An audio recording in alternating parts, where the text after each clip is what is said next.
I'm Ed Adams, and this is the weekly Genealogy Toolkit, the podcast that helps new genealogists get the most out of their research time and avoid the most common pitfalls. I like to think that I've been pretty fastidious about my family tree from the very beginning. I regularly shared my findings with family, and the thought of being wrong about something really scared me, so I was careful as I built out my tree and only added names when I was certain that I was correct. The thing is after doing this for almost 15 years, my requirements for meeting that level of certainty have changed. I've seen enough weird things out there to not just let a few small coincidences trick me into putting something into my tree that may not be true. So I like to think that today there's only a very small chance that I could be wrong about some things that I put in my tree. The problem is, I felt the same way when I first started as I do now. But knowing how far my goalpost has moved for accuracy, I'm pretty well certain that there are a few areas in my tree that could easily have errors. Maybe in another 15 years I'll see the same potential in the stuff that I'm doing today. That's okay though, because no one starts out as a professional. But what do you do about all those potential mistakes from earlier in your work? Well, there's really only two ways to approach it. You can either let sleeping dogs lie and just hope those things are accurate, or you can audit your work and make sure. Auditing sounds like no fun. If you've worked your tree back to the 18th century, who wants to spend time in the early 20th century double-checking things? Well, only the people who want their trees to be accurate. Besides, there is some fun to be had in all this. I'm a man of limited capacity, and I can't keep all of the amazing stories from my family history in my head at all times.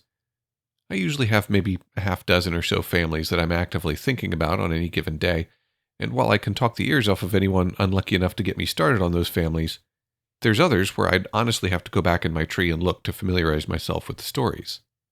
So auditing your work is a great way to reconnect with some parts of your tree that haven't seen much love in a while. You never know, you may discover a new story or two while you're at it. So you've decided to audit some of your older work. Where do you start? Well, there's more than one answer to that. If you want to be methodical, start back at the oldest generation that you have a personal relationship with. Like, I know my maternal grandmother. I played Sorry and Clue with her. I ate ham sandwiches in her kitchen and pretended the bridge over the creek in our backyard was a path to Narnia. So I don't need to prove my relationship with my grandmother. I know the names of her parents from my mother because just like I had a relationship with her, she had a relationship with them, but I don't really know anything about them other than their names and where they lived. That's where you start. Even if you're 99% certain of these people, it's a good place to start because let's say you choose instead to start with a person that you've always had a kind of sneaking suspicion there might be an issue with. Maybe you grabbed that name from another person's tree before you listened to my episode about ignoring other people's trees. To effectively audit that individual, you're going to have to track back a few generations closer to yourself anyways to be able to validate the information that you find. You may be able to do that, and maybe you realize that you had made a mistake, so you correct it. But what if you're missing a mistake closer to you in that line that makes the correction you just made irrelevant? It sounds like it's a long way around, and maybe it is, but it's the accurate way around. Start at the beginning with what you know. If you've been listening for a while, you might remember that was episode 1. So start back at that most recent unknown generation. Look at the sources that you have saved to them and reevaluate those sources based on all the skills that you've developed doing family history. You likely looked at sources differently when you first got started than you do now. Look at each fact that you have for the individual, their birth date, death date, where they lived, what their occupation was, who they married, and everything really. Connect each fact to a source and make sure that's what the source says. When I started to audit my earlier work, I was mortified by how many things I had as facts that then when I started looking at the records I'd saved, I couldn't find those facts anywhere. It's as if I made them up. I know I didn't, but I'd clearly been careless. There are some things that people typically miss when they're blazing through those more modern ancestors trying to get back to the deep tracks. The number one thing that people miss is second and third marriages. Sometimes it's a marriage from later in life that produced no children, but it's still something you'll want to have in your tree. Other times it's a second marriage that does account for other children. This is often missed when the two spouses' names are similar. Say, for example, you see in 1850 that your ancestor William Baker is married to a woman named Peggy. In 1860 and beyond, she was listed as Polly. You pay no attention to it because the ages are within the margin of error and both are nicknames starting with P, so you just go with it. That was probably a mistake. Peggy was almost always a nickname for Margaret, and Polly was almost always a nickname for Mary. That's almost certainly two different women that you're looking at. Another common oversight along the same lines is missing a child. This often happens when you have a generation with a number of children. There usually won't be the same list of children from one census to the next because most people will eventually move out of their parents' house, but this can lead to people misidentifying those children, particularly the ones that aren't direct line ancestors for the researcher. For example, you see in 1850 a J.D. Baker, and then in 1860 you see a John Baker. It might be the same kid, but it could easily be a different child. You've got to go through and cross-check ages across the censuses to make sure that you didn't lose a kid. Childhood deaths were devastatingly common, and in some cultures it's not all that uncommon for a later child to be named in honor of a deceased older sibling, particularly if the death and the birth occur within a short period of each other. Yet another very common mistake is simply misidentifying the primary ancestor that the record's for. Maybe you see that same William Baker in the 1860 census with his wife Polly is living in Wilkes County, North Carolina, and then in 1870 you see William Baker with Polly in Orange County, North Carolina. The ages are a bit off, and the birthplace for Polly in one says North Carolina and the other says Virginia, and they're missing a kid or two, but the others have the expected names, and you figured some might have died. What you missed, though, was the fact that William Baker of Wilkes County, North Carolina, was killed during the Civil War, and his wife Polly is listed with her actual name Mary, still in Wilkes County, in 1870. This scenario is laughably common. Just recently I was doing some research in Wales and found 4 men with the same name, born within the same year, all within a 3-mile circle. I spent hours and hours untangling them all. There's a pretty easy fix to all these mistakes, though. I usually keep my metaphors to the introduction of the episode, but here it really fits. Think of it kind of like a video game. Games these days have loads of achievements that you can get for accomplishing certain in-game tasks, regardless of whether they're part of the primary objective within the game. Sometimes they're silly.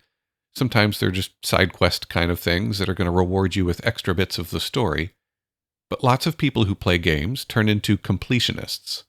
That is, if there's something that you can do in the game, they want to do it. So, be the completionist for each generation. Try to earn all the achievements. If there's a record that exists for that individual, find it and analyze it. Correlate it with everything else you know. Don't just be satisfied with a few censuses, identify the prior generation, and then move along. Find all the censuses, state included. Find birth, marriage, death records, property records, city directories, military records. I could go on for a while like this. Even if the new records that you're finding don't have any new information for you, what it builds is a case for or against the conclusions you've made. When you have completed an exhaustive search, then you gather all the pieces together and you look for inconsistencies. Then look for potential explanations for those consistencies and try to test them. Usually your explanations will be something like, census ages are often wrong. And yes, that's a true statement. But then think about what if the ages on both censuses are correct, but you're talking about different families? How could you prove or disprove this? There's a million ways to do this depending on the scenario, but get creative.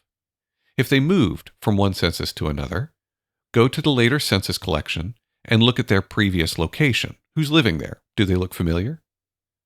Try to search for each member of the household rather than just the head of household. These are the sorts of things that will really start cleaning up some of your errors. Sometimes it's hard to challenge your own conclusions. You did the research. You came to the conclusions because you felt you were right. I find it helpful to think about arguing my case against someone who's going to take the opposite opinion on everything. Or what if I were to present this generation as a case study at a genealogical forum? Then questions and doubts start to surface, and I seek to answer those questions and quell the doubts. Hopefully it won't happen to you, but sometimes as an honest genealogist who wants to do good, accurate work, you may have to take an axe at your tree and start chopping off some limbs. The first few times I had to do this, it felt really bad. I thought about the hours that I had spent researching those lines. It felt like I'd lost something. A better way to look at it, though, is to think of that time as the tuition for your education as a genealogist. Many of us may never go on to pursue formal training through a university or institute. We learn by doing, but that doesn't mean we learn for free. You'll have learned a lot of things about how to effectively research while looking into those lines that, yes, you may now realize aren't related to you, but it doesn't mean that those skills you developed along the way aren't going to be useful moving ahead. I also think about the fact that it's useless having a big family tree full of people that have nothing to do with me. I'd rather have a much smaller tree that I can confidently show to people and say, this is my family. An audit is a great thing to do when you've gotten a bit overwhelmed trying to deal with a particularly challenging brick wall. I've talked about this before in my episode on burnout, but that's usually when I do my auditing. When I just can't think of any other way to deal with my current research subject, I just put it down. If I don't feel like moving on to another of my brick walls, I just go back to the beginning and comb through everything again. So give it a try. I'm pretty sure that you'll find it useful. I hope I've offered you some thoughts that will help you along your way. If you've ever had to chop off one of the limbs of your family tree as a result of a self-audit, I'd love to hear about it. Send me a message on Twitter @thewgtpod or on Facebook. Links in the description. Thanks for listening, and I'll see you next time.